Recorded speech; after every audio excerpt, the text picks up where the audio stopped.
ออเดอร์รอบดึกโลบาย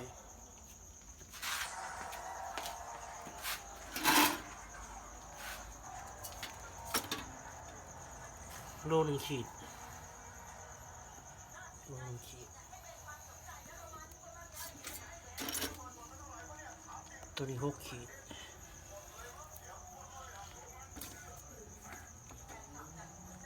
ตัวนี้5 ขีดตัวนี้โลโล2นี่สิบตัน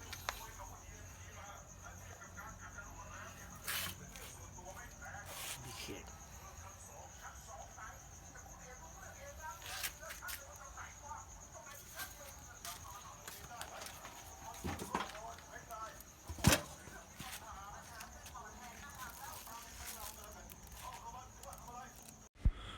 เอามาเนาะสำหรับขั้นตอนต่อมาเนาะเราก็จะนำหนูตัวที่ว่าคั่วแล้วเนาะมาพักน้ำไว้เนาะหรือว่าพักให้น้ำมันเสด็จเนาะก่อนที่เราจะเอามาซีนเข้าถุงยางเนาะเพราะว่าเราจะได้ตากไว้ในหาวเหล็กเนาะหรือว่าให้เลือดมันออกเบิดเนาะเพราะว่ามันจะบ่เข้าเวลาเราซีนเขาทุกอย่าง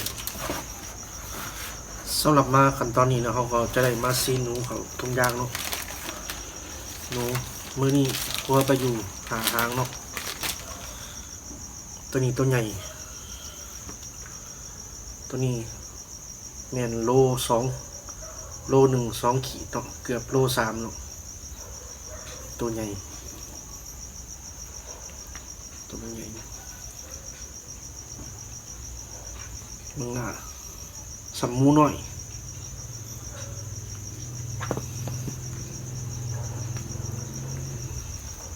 ตัวนี้แม่น8 ขีด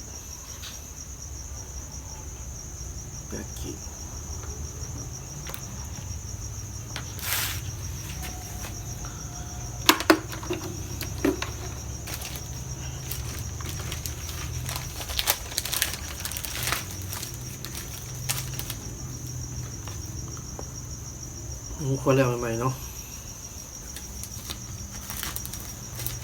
ช่วงนี้หนูขาดตลาดหนูบ่มีหนูใหญ่นำบ่ทัน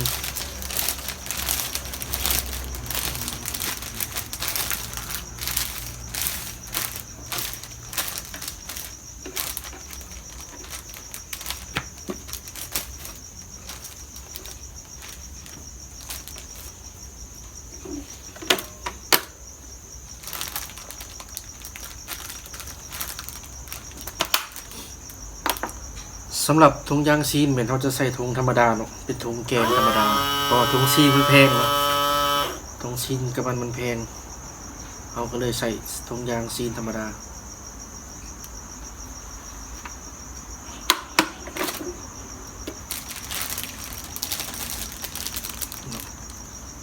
มัน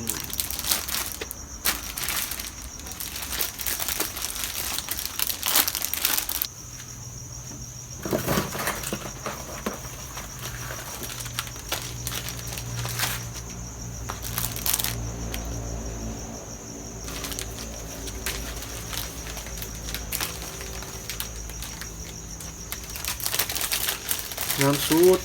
หนูควรแล้วใหม่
ยคั่วแล้วพอดีเด้อท่านผู้ชมเลยพอดีเด้อพอดีเที่ยงคืน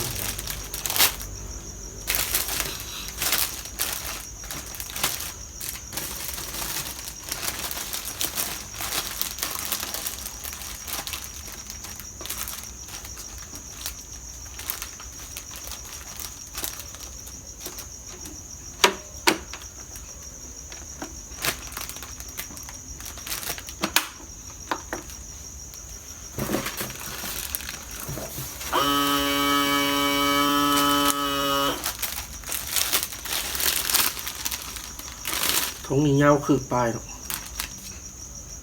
ทงนี้น่าจะ35 เซนกระทงนี้เนาะน่าจะ35 เซน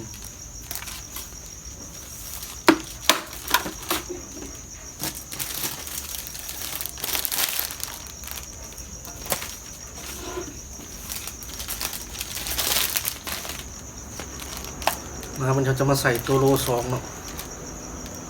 ตัวนี้เป็น1 โลกับ2 ขีดโคตรใหญ่เลยสมูน้อยตับนิด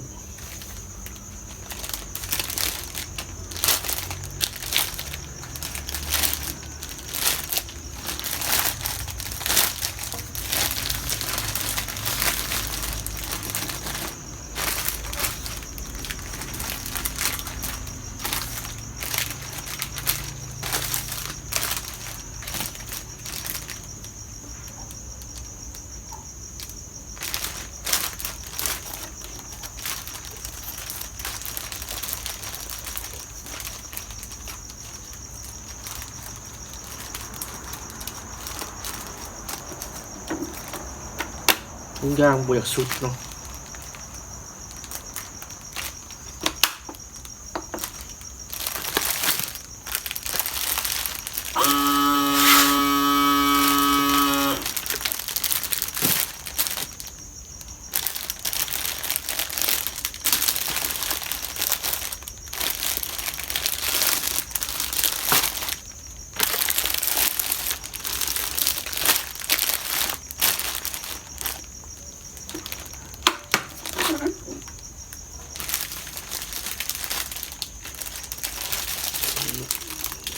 ใส่โลตัวนี้บังหนาบังใหญ่พอดีสุดเกือบปวดใหญ่เลย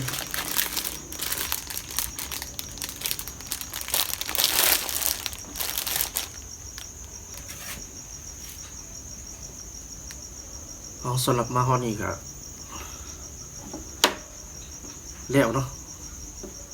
มีแต่ว่าฝากท่านผู้ชมเนาะกดไลค์กดแชร์กดติดตามหน่อยเด้อเพื่อเป็นกำลังใจในการที่คลิปใหม่ๆเนาะเอาสำหรับนี่ก็ขอข่าวว่าสบายดีเนาะ